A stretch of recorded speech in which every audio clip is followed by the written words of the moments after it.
Mr. Pichler, 1 second, I will check something. So we can start. I want to check if everything works fine. Okay.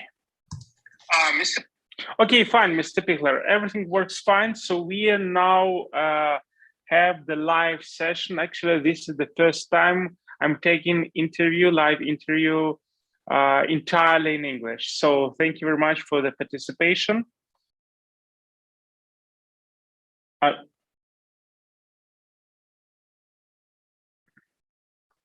Mr. Pichler, do you hear me? Hello? Mr. Pichler? Now I can hear you again. Yeah. You Hello? hear me, yeah? Yes, yes. I don't understand why I hear you as well. 1 second. Do you hear me now? Yes, I do. Yes, I do. Okay, you hear me, yeah? Yes. 1 second, I will check again because there is something with the...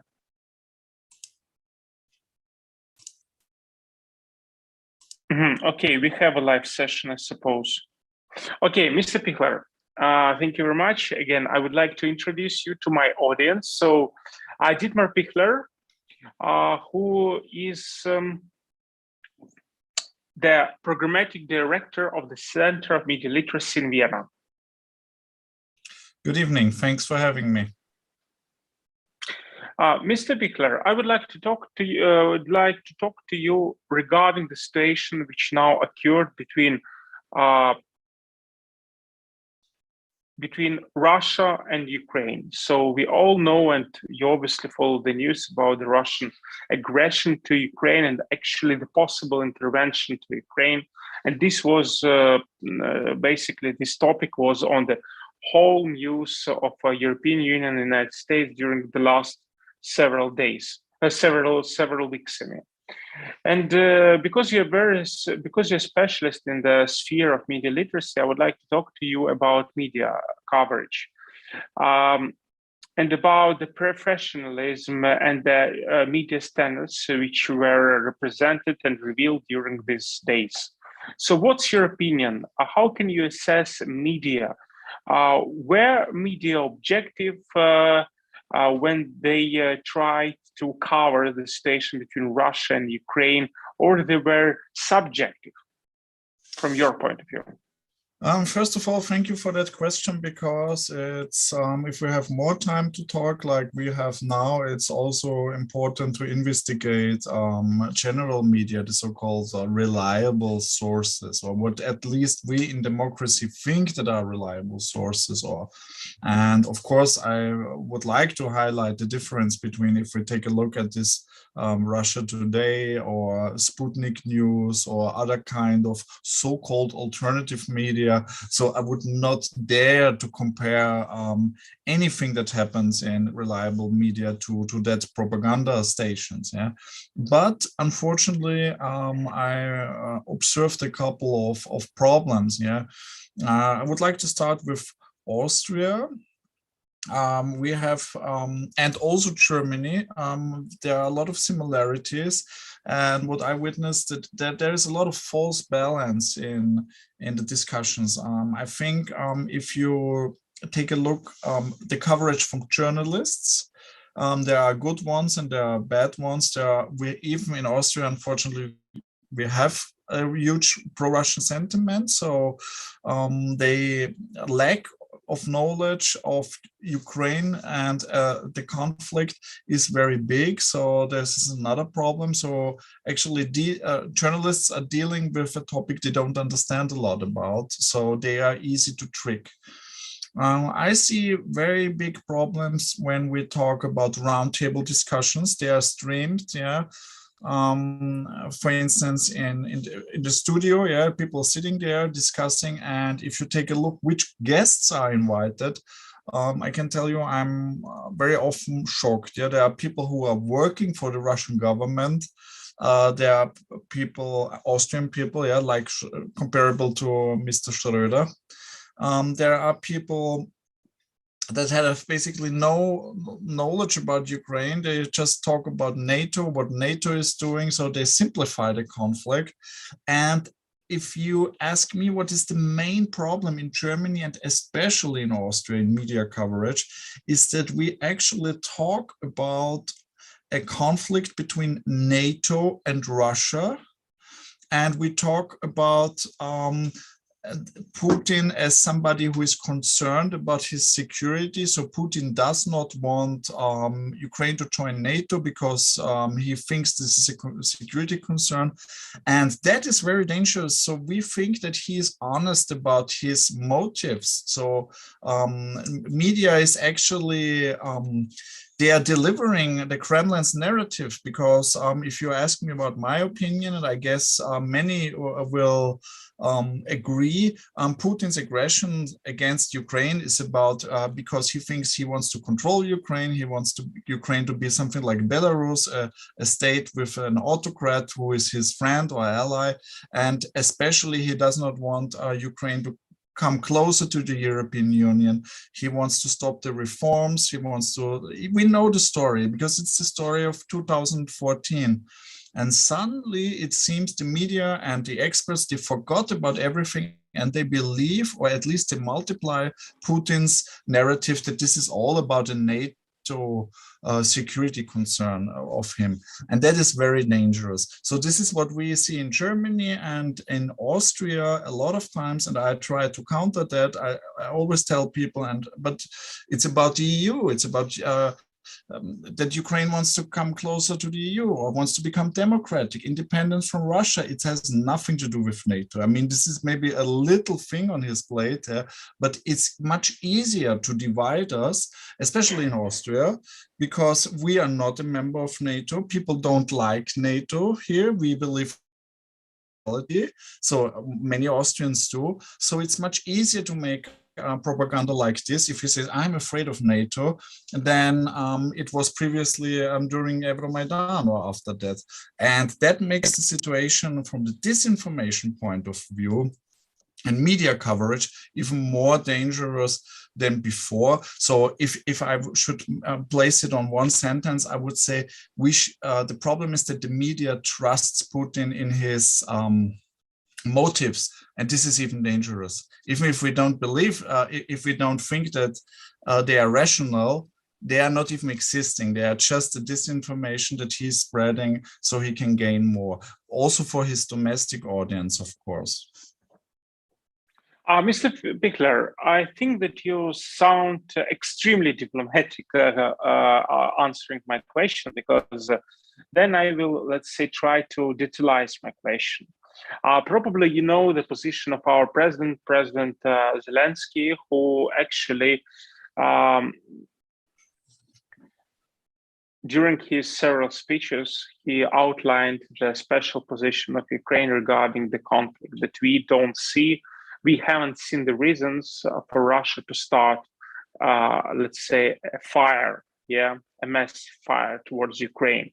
And at the same time, we saw that several times in the media, and even yesterday, some British newspapers like Sun and Mirror, they stipulated on the fact that at 3 o'clock in the morning, Russia will, let's say,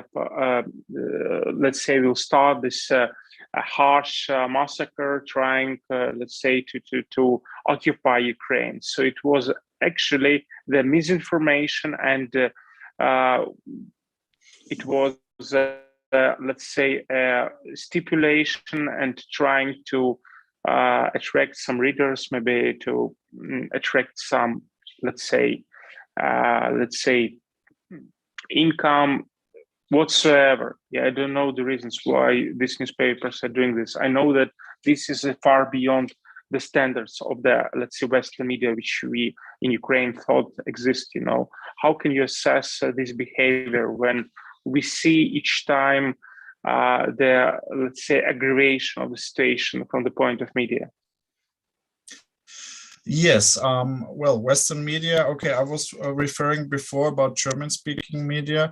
Of course, in the UK and United States, we have a different situation. I would say it's somehow maybe the opposite, but I heard about a lot of criticism in Ukraine about that because it's bad for the economy. Of course, if you have this uncertainty and if people know there is a tense situation, but when there are American newspapers or American channels claiming that, oh, the attack is already on Wednesday, then this is another escalation than before. And I think there are theories outside that this is a part of strategy to announce even an exact date.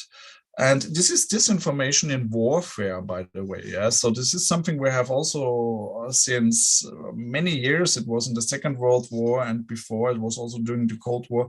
So you want to confuse the enemy, in that case Russia, so that Putin cannot invade because he cannot invade when the Americans predicted his invasion. Yeah, so this is a theory. It's not my opinion. It's just what I heard. Yeah, and I totally understand that the Ukrainians are not happy about that because, first of all, it harms the economy, and it's you can imagine you live there, so you know how it feels if you have this uncertainty, and then media outlets are playing their games with it.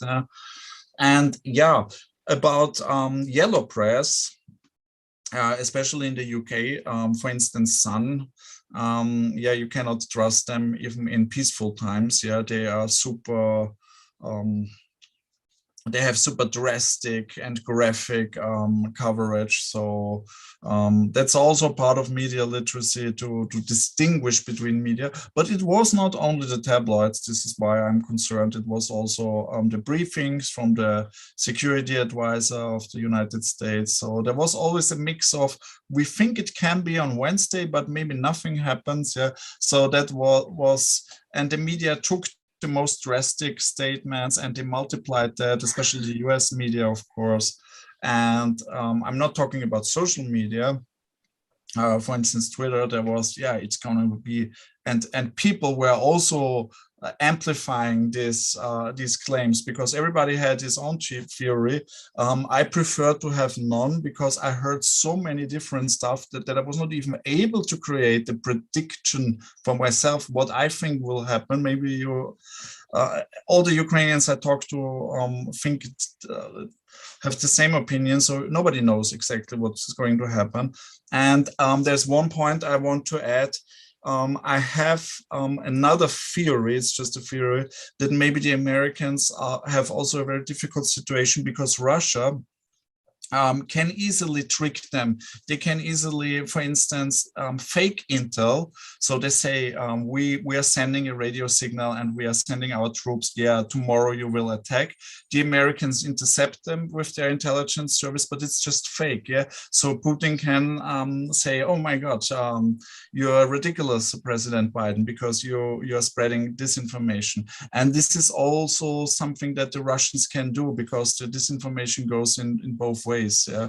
So you can also trick your enemy in the other round. So we have no clue what is happening beyond doors and what the intelligence services actually know. The US security advisor didn't give any details, what I understood, but it's a tense situation. I'm very sorry for the Ukrainians that they have, yeah, this non-information was going to happen, and but we all hope that nothing is going to happen. Actually, yes, we hope. Okay, okay, Mr. Pichler, I was following very carefully the different newspapers, US newspapers, European newspapers, and I noticed that all articles which were devoted to the crisis between Ukraine and Russia, they were full of exaggeration and one side point of view. I will explain to you what I mean. all articles were about the fact that Russia is going to attack Ukraine. And the only difference between the articles was in an experts who commented the situation between Russia and Ukraine, and the level of exaggeration. Some experts argued that Putin is going to restore Soviet Union. Some experts argued that Putin is going to restore Russian Empire. Some experts argued that Putin would like to restore some other formats. So some people argued that Putin is today's Hitler. So these were different type of exaggerations, and I haven't seen any clue, any comment from an expert who, for instance, would say that wait a second, Putin is a he's not a Hitler, he's not let's say some great evil. He's just a bureaucrat, not talented one, who usurped the power in his own country, but who can't let's say who can't start the big war with Ukraine because he can't afford to do this, because he is strongly dependent upon the popular vote, because even if he will start this war, it will cause a serious riots and unrest in Russia, because Russians don't want to be involved in this war. So I haven't seen such type of comments. Can we still speak about Western media as a media which keeps some standards of a journalism, as a media which are ready to provide different points of view from different experts, even from that experts which do not fall under the special, let's say, in mainstream? Well, I would say in the German-speaking world, where there are a lot of comments that I try to read, at least most of them, and experts' comments, and we have different extremes, but most of the extremes are very much I would say we have a lot of pro-Putin comments. Yeah, so it was not in the way that they don't want to create a dangerous situation or something, or say he's not Hitler, because obviously he's not, but worse enough. But we mentioned that, or they mentioned a lot of non-details. Yeah, so they don't understand the situation correctly. They are not well informed, and they actually they are telling all the same. Yeah, they say NATO and Putin and everything. Yeah. And about the bureaucrat, this is very difficult to say, because nobody knows exactly what he wants. And this brings me to the point I want to argue about. It's a philosophical question. It's not that I can have an opinion. It's just I want to ask the question: should we allow an opinion or speculation in the media? Or is speculation maybe if we go for a drink and we can speculate around there, or if we maybe on social media, but even that is going to be dangerous, because it is media, like it is called, yeah, and everybody reads it and can get scared and afraid. And I think that we, especially in this tense situation, with all the speculation, yeah, we create a situation that is even more dangerous, because we have to distinguish between what is speculation, what is an idea, and what are the facts. What do we have on the table? We have satellite images. We know there are certain troops, everything. And then we have statements that we can't rely on, that we can't believe. But basically, we have nothing else. And everything else around is speculation. So this is what I think should not be spread by media. At least not to a certain point. And I think also politicians should be very careful, because like we saw, it creates a lot of confusion and fear in the population, especially. Yeah, but from other point of view, this is something which really, that Putin is a fan of, is the fact that Western media, they're talking about Putin as a great evil. And actually, Putin is very comfortable for the West because Western Europe, Western world, Western politicians, they can stipulate that they are fighting with a great leader, with a great evil, Mr. Putin, you know. So they try to exaggerate the Mr. Putin's figure and his role in the world, you know. The same what is Putin actually doing, trying to pretend that NATO can cause some threat to Russia, which is absolutely not true. But they're doing both the same job, and they actually, um, scratch each other's back. You understand in which sense? So basically, Putin helps Western world, Western politicians to solve their problems inside their countries, to show up as the great leaders who fight for peace. So as far as I'm concerned, and as far as I see the situation, so we now have, let's say, many professional defenders of Ukrainian interest in Western world, among experts, among journalists, who actually doing their own, let's say, business upon this question. Earning money, earning fame, earning different benefits from this station. What do you think about this? Maybe Putin as a great evil is comfortable for many experts, for many journalists, for many politicians, because they can do their own business, fighting with Putin. Well, if I should answer for Austria, I think it's not a good business because in Austria, the majority of politicians don't care at all, or they are even pro-Putin. Yeah, so it is a very much minority position to criticize and to be openly pro-Ukrainian. I think I know everyone in Austria who is really supporting Ukraine. So it's a niche. It's really a niche, and I think if you talk about journalists that are doing really good coverage about Russian affairs, Ukrainian affairs, Moldova, Belarus, there are also not many. Yeah, so then there are not many reliable, and they are really good, but they are not famous. Yeah, they can do a job. It's not a lot of money in it. So in Austria, for sure not. In Germany, it is also a niche. Yeah, so there's also not. I mean, also I know already a lot of people because there are not many.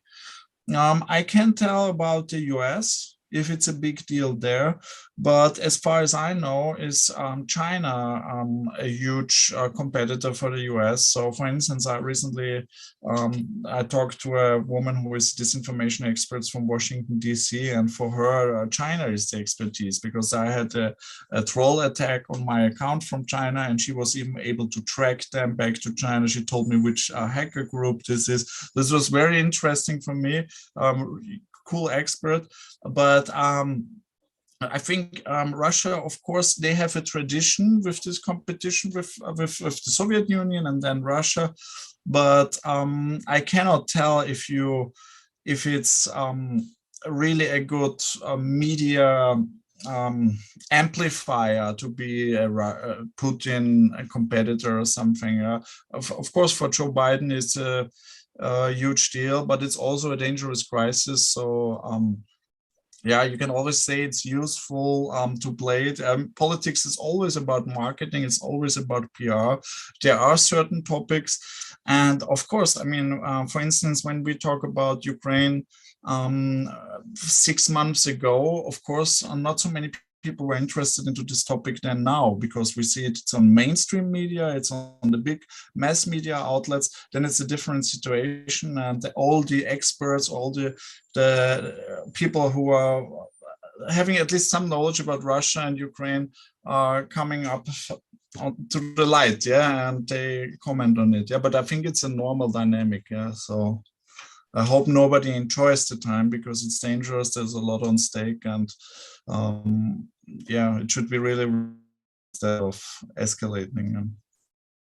Okay, Mr. Pichler, if you're talking about the Facebook and other social medias, how can you assess actually the role of Russia propaganda? We know this case with the RT, Russia Today, the telecommunication company, which was banned in Germany, as far as I remember, and there was actually the the similar step made by Russian authorities who banned Deutsche Welle, let's say, in return.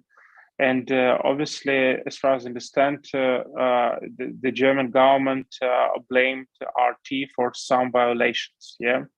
So how can you assess the level of Russian propaganda now in Europe, and especially from the point of, let's say, fakes which are distributed through Facebook and other social medias? Yeah, I would say it's 2014 again, basically. Yeah. So this is my assessment in one sentence, because you can hear the same old lies about Ukraine. It's as I mean, for everybody who has at least some knowledge, it's really stupid. You could even start laughing, but it's not funny because it's dangerous. And there is a study, some fact checkers did it, and there was an increase of Russian propaganda accounts and postings of 3,000%, especially on Twitter. And I tried to observe them, and you could see they are basically spreading the same old stuff. They tell Ukrainians are killing Russian speaking population, Russian language is forbidden, and then the Khrushchev story that Khrushchev was Ukrainian and gave Crimea to Ukraine, even if he was born in Russia, but they don't care about this, yeah, because they know that they have their 10 bullet points, they have the same briefing than they had in 2014, maybe there. And we also can see that these profiles, many of them were on Twitter, you can see it, they exist since 2022 February. Yeah? So they are not even produced last year in wintertime, they do it now. Yeah. So there is an increase of Russian disinformation. I would say basically the same old lies. Of course, some things are new because we have a little bit of new situation. And it's always the same, pro-Putin, pro-Russia, and making Ukraine and the West look like the bad guy. And there is basically not a lot you can do with these trolls because they are not real, but they are spreading. And unfortunately, there are a lot of people who believe that and they are spreading it and with their own words. And this is even more dangerous than any troll, yes. Mr. Pichler, we know that Russia is trying to intervene in the, let's say, the system of relationship between different European states and try to make bridges with separate European nations like Hungary, some other states. And you see that Putin is ready to make different commitments, sacrifices to some leaders like Mr. Orban, who is also going to face a real competition during his elections. And the concessions which Putin makes towards Hungary and Orban is very important for Orban, let's say, yeah.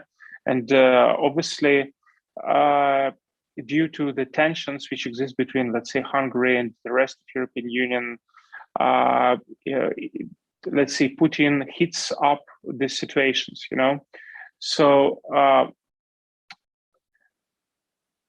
is actually Putin successful in his strategy to, let's say, separate Europe, to worsen the relationship between Brussels and some capitals? Yeah, I think he is successful. You mentioned Hungary. This is one of the worst cases. I think Viktor Orban, he is playing a double game. Orban is very close to Russia. He's also very close to China. And he plays in nationalistic games with the Hungarian minority in Ukraine, especially if you talk about Transcarpathia. And this is dangerous, even if Hungary is not a big country. Since the pandemic, there is also a even bigger Russian influence in Italy. So I think this is one of the real strategic assets of Putin. Makes me very worried because there's a lot of disinformation in Italy, and we have not even an idea what exactly is happening in Italian communities, because the language is a little bit isolated. It's not like Spanish or English where we have a lot of speakers. So I think this is one of the countries I'm mostly concerned. Austria was more on stake during the last government with Mrs. Kneißl. I guess you remember she had her wedding and she invited Putin and terrible pictures.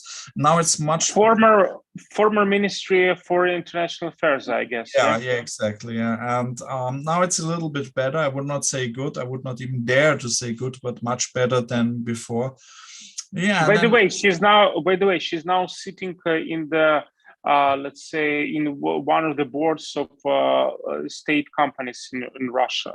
Yes, and she is always invited for Russia Today, Sputnik, to give their comments, her comments there, her analysis, objective analysis, objective, So it's it's quite a shame.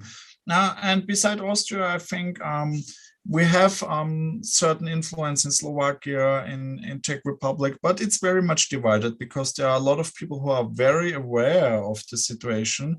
And they make a counter action, especially in Czech Republic. People have knowledge about history. They have a certain kind of awareness, what we don't have in Austria, unfortunately. And in France, there is an influence, and even in the UK, Labour Party, the Labour Youth, and so everywhere Putin tries to separate us. Not only on the European level, also within the countries, so destabilize us.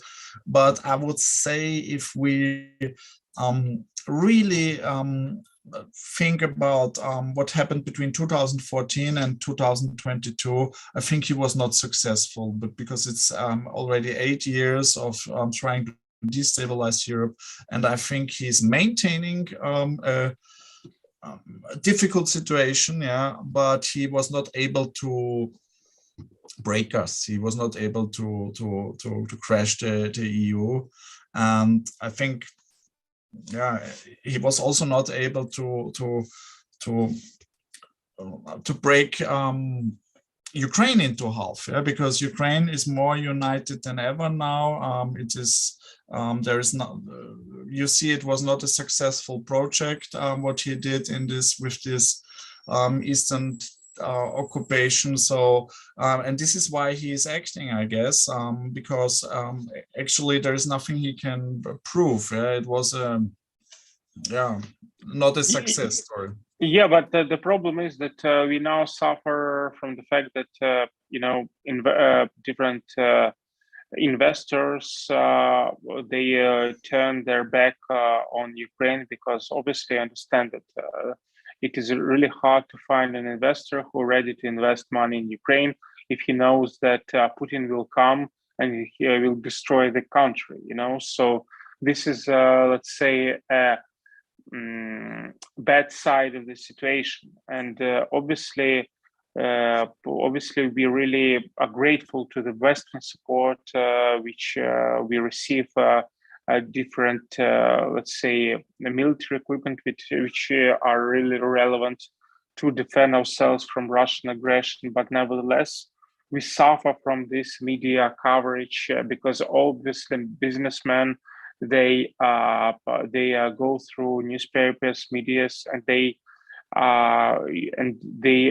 make the diligence before they invest in the country, and they weigh the risks, and it is really now very difficult situation in Ukraine because, first of all, many Ukrainians now they decide to go abroad and to stay there, to work there. According to the last assessment, about $15 billion are sent by our our people who live abroad, basically in European Union.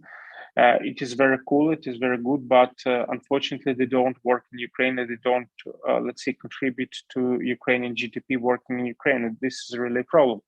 So why I'm telling you this, so let's say after, and you understand that in Ukraine, people don't trust our politicians. They trust Western politicians. They trust Western media because they think that Ukrainian politicians try to cheat them. And when they hear from Ukrainian politicians that everything will be fine, please keep relaxed. Ukrainians think that no, we have to, take our savings from the banks. We have to go abroad, etc., etc., etc. So, how do you consider this, let's say, repercussions of such media coverage? Was the game worth the candles, as we say in Ukraine? Well, it's very difficult for me to assess this because it's very theoretical, because I don't know the alternative scenario. So we don't know if it was all a strategy to make an attack not happen, or was it completely useless? Was it only harming? What I think is that the situation already is for Putin is very fortunate that he was able to harm Ukraine. And this is, I think, on the economic way, of course. And there was a journalist in Russian television, I think she was head editor of Russia Today, but Russian speaking, so for the domestic audience. And she said, yeah, and she was even commenting on the economic impact on Ukraine, and said, yeah, even that we achieved. Yeah, so she was, it was terrible to see this. Yeah, so the Russian propagandists and the leaders there, they love to harm Ukraine, and this is yeah, I think this is part of the war. A hybrid war is an information war, and even if nothing happens, it hurts. It hurts the economy so much. And I heard a lot of stories that people have to go to other cities, companies have to change place, orders are not, or business relations are uncertain if they're going to continue because of the situation. And of course, you could say everybody should continue the business, but if it's your investment, then you need a kind of stability. So, but I find it very toxic situation, and this is why it's so important that it's resolved very fast, because for the economy, there could be a point of no return where, yeah, we have all the hard work from the Ukrainian people is basically destroyed by a shadow army which never invaded, maybe. Yeah. Mr. Pichler, I will ask you the last question, and this question will be about, let's say, Europeans. Obviously, we both have many European friends, but you live in European Union, you live in Austria, and you have more objective point of view than me, for instance. Yeah. You know that Ukraine has really strong aspirations towards an integration to European Union and North Atlantic Treaty Organization. And obviously, Russian Federation is opposing this, and we know that for Russia, this is a principal question. But still, we have our own national interests, and we want to join European Union and NATO. But what is the, let's say, attitude of ordinary Europeans, not journalists, not experts, about Ukraine-Russian conflict? I have a suspicion. That Europeans, in majority, they really even don't think about Ukrainian situation, Russian aggression, etc. For Europeans, it's pretty much the same as for Ukrainians, the situation in Syria, because obviously Ukrainians don't think about Syrian situation in Syria, etc. Because it's really far away. And I suspect that for Europeans, the station in Ukraine is pretty much as for us the station in Syria. And what Europeans think about, let's say, Ukrainian future? Uh, do Europeans really consider Ukraine as a part of, let's say, political Europe? Yeah, not European continent as a geographical matter, but in the political context. Thank you very much, and sorry for long questions. I really, try to immerse in some details. Thank you very much. Sorry. Thank you. This is a very, very good question, and it's also part of the, I would say, information war. Let me explain why. I think the problem is, especially in the situation today, nobody is traveling to Ukraine anymore. Even some diplomats left, and we saw businesses are fleeing. And tourism is not happening at the moment. Yeah, we had the COVID-19 crisis. This was also not an accelerator for traveling in general worldwide. And I think Ukraine is not far away, yeah, by the way, geographically, but people think of it like it is far away. I like your comparison with Syria, but maybe it's not bad, yeah. But if we take a look at the distance and if we take a look at the culture, it's not so far away. But the problem is people have no idea in Western Europe a lot about Ukraine because it's first of all, it's a quite new country, 3 decades of independence. Last year we celebrated. And it was also, I think, a fail of diplomacy, especially in the 90s, that this public diplomacy or cultural diplomacy that you say you promote the country, you create an identity, you create even some stereotypical things that everybody thinks about Ukraine, and people have more empathy, because this is what I try to communicate to my fellow Europeans. We need to care because they are Europeans, they feel Europeans, they want democracy, they are like us. And I think traveling would be very helpful.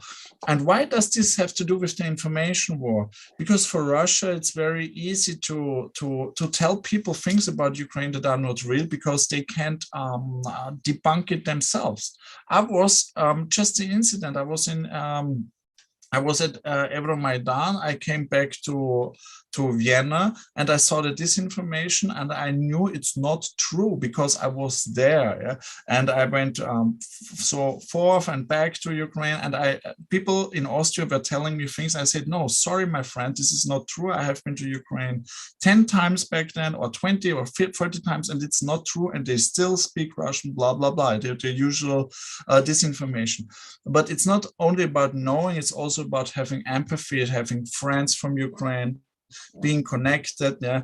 And I think this is also what should be a strategic goal of the Ukrainian government, to create this on a long term, to make friends in Europe, not from politician sides, forget politicians, but the public opinion, because the public in a democracy, they are pressuring politicians. And when they say we need more support for our fellow Ukrainian friends, then the politicians have to do something.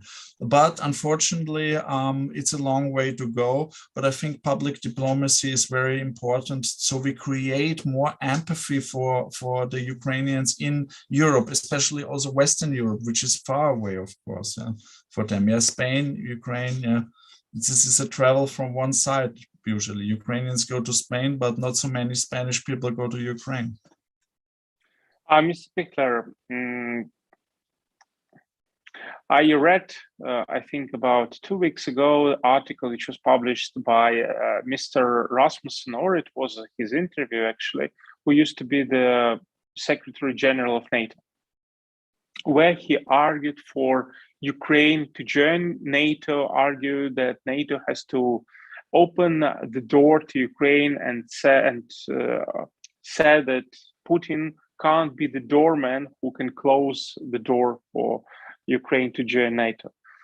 I was reading this and I was really shocked. Wow, we found real supporter of our integration to NATO in Ukraine, to NATO and European Union. But the problem is that when Rasmussen really was in charge of NATO, he said different things, because when a politician is retired, he can say what he really thinks, but when he is in office, he say different things. So that we have the same in Russian. I don't know if you understand Russian, but I will try to translate it to English. When let's say the man and the woman, they have serious relationship and they're going to have a marriage, we have the saying that to give a promise to a fiancé to get married, to have marriage, doesn't mean to be involved in the marriage. We have the same in Ukraine. So to promise Ukraine and to say to Ukraine that, look, Ukrainians, you are Europeans. We love you. We respect you. We want to share our meal with you. It doesn't mean to allow Ukraine to join European Union. Because I know many activists, I know many experts, once they take an office, official office in their states, they completely change their point of view. They start to think according to the national interest of their states, and according to interests of European Union. They don't consider Ukraine as really a part of the political Europe, unfortunately.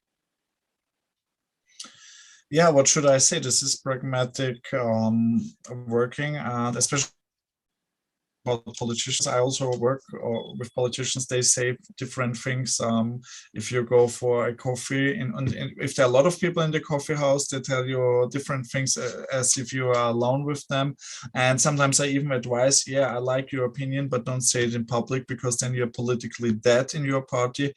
And especially if you talk about Austria, and if you say you don't want neutrality, or you say you want Austria to join NATO, that is in our country, it's a big deal, which because people are like they are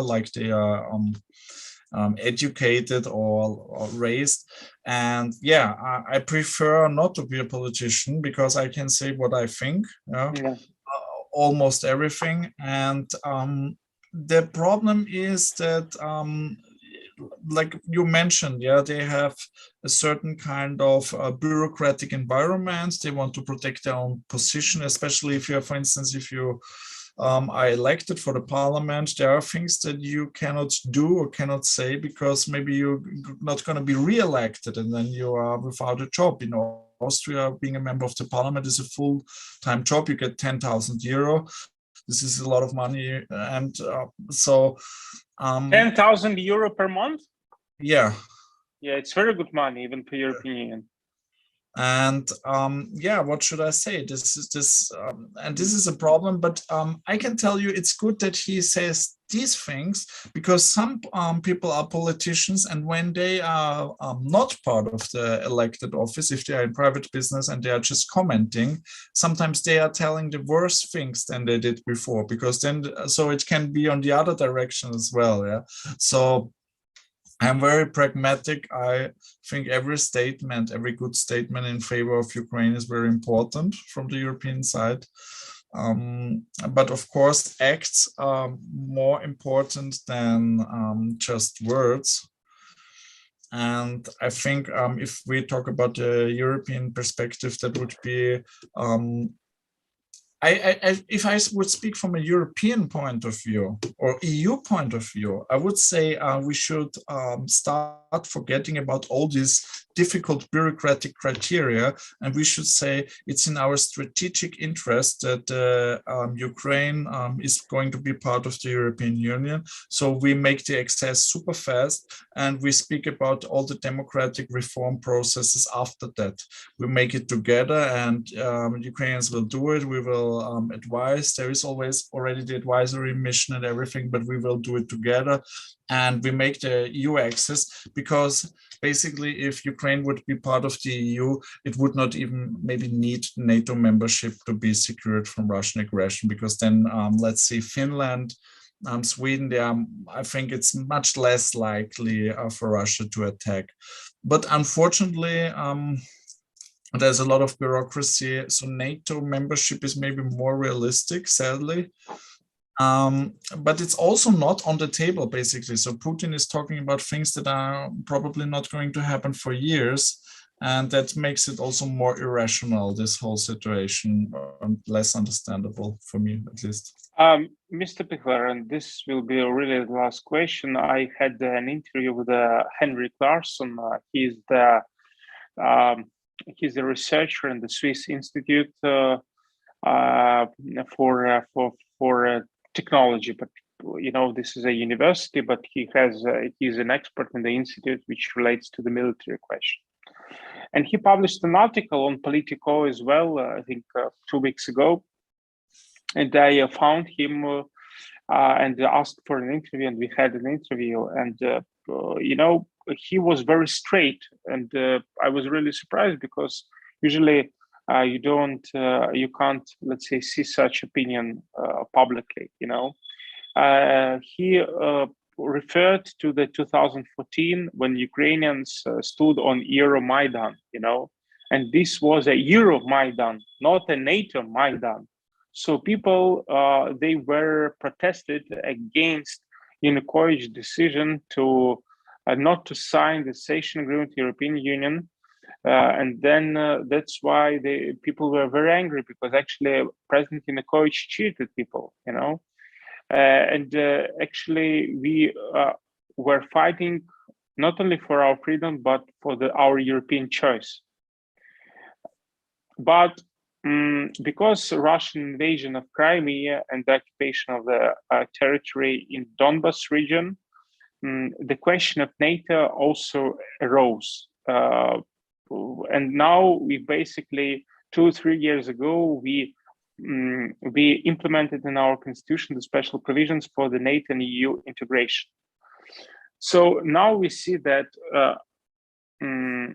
Russia is publicly referring to our aspiration towards NATO. We see that our partners can't guarantee us to join NATO. Maybe we have to follow an example of Moldova. If you know that Ms. Sandel, last year in December, she declared that her country is going to join the European Union, and they abandoned their project to join NATO. Maybe it will be more rational, because anyway, if we will join European Union, then we will be secured from Russian aggression anyway. Well, this is a very difficult political question, because if we remember, and it's good that you starting 2013 and in February 2014, this highlight in the worst imaginable way of Euromaidan, and people were dying for, basically, literally dying for the European access, at least, or coming closer to the EU for this association agreement. And what Russia did was the annexation of Crimea, and also the aggression in eastern Ukraine, what we still can see in Donbass. And it was not because of NATO, it was because of the EU. Yeah? So I think because NATO, I mean, I have a lot of pictures from this time on Euromaidan. There was not, maybe there was, yeah, there were a lot of flags, but the majority of flags were the Ukrainian flag, of course, and the EU flag. Yeah, so and NATO, and nobody talked about NATO basically. And what is also interesting, not many people talked about Russia. Of course, some people said, yeah, but Russia will. Yeah, and Yanukovych was always Russian thing, and so people were, but it was only one topic. It was, nobody expected that it would become such a huge deal. But NATO and the relationship with Russia, both it was connected to Russian aggression, so it was 100% Vladimir Putin's fault. On the other hand, if you say following EU access, I think Putin fears that much more, because NATO membership would mean secured borders, yeah, a stability. If it ever happens, by the way, because Russian aggression maybe will, but if, let's say, if you could make it like this and you would be a member of NATO, your borders would be basically secured, like in Estonia, Lithuania, and Latvia. But the economic development is not guaranteed. Yeah, if you take a look at, for instance, Romania or Bulgaria, those countries are not good examples of. They are even members of the European Union, members of NATO, and so there is no guarantee. Yeah? But if you take a look at the situation of Ukraine, especially now, if they would become a member of the EU under the difficult circumstances that it is now to become a member, so that means really reforms, economic development, a lot of work, and a big country with maybe a lot of potential, then it could be likely that it's more successful than Russia on the economic basis. And that is very dangerous in the worldview of Vladimir Putin. And I think we can predict that the same would happen like in 2014. There would be a military aggression. And I say, in my opinion, Putin is attacking because of the EU orientation of Ukraine, not because any kind of NATO. I don't agree that that would be the solution, yeah, to abandon the plans. So for me, it's understandable that Ukraine to join NATO. On the other hand, maybe it will not happen. We should communicate this maybe more public, that it's not even on the table, just an idea. But last sentence, of course, every country has the freedom to choose in which direction it would like to develop. Doesn't want to be a member of NATO, EU. It's not guaranteed that it will happen, but you can choose. Yeah, like you can choose your partner, like you choose your watch or your shoes and everything. Yeah, so it's freedom. Yeah, it's freedom of orientation of a free nation, and we should never allow Russia or Putin to make decisions for its neighbors, and it's very different, especially in this area of the so-called former Soviet states. But after 30 years, should not call them like that because they are sovereign nations. Mr. Pichler, thank you very much for devoting so much time to our interview. I really appreciate this. And I know that on Sunday, I think there will be an event which you are going to organize with our friend Anna.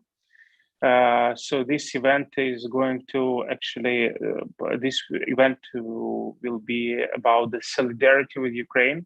And thank you very much for devoting your time for Ukraine. I know that you are doing this from the bottom of your heart, and you actively participate in raising the concerns about the situation in Ukraine. And thank you very much for your efforts. Dietmar Pichler, the Programmatic Director of the Center for Media Literacy in Vienna. Thank you very much.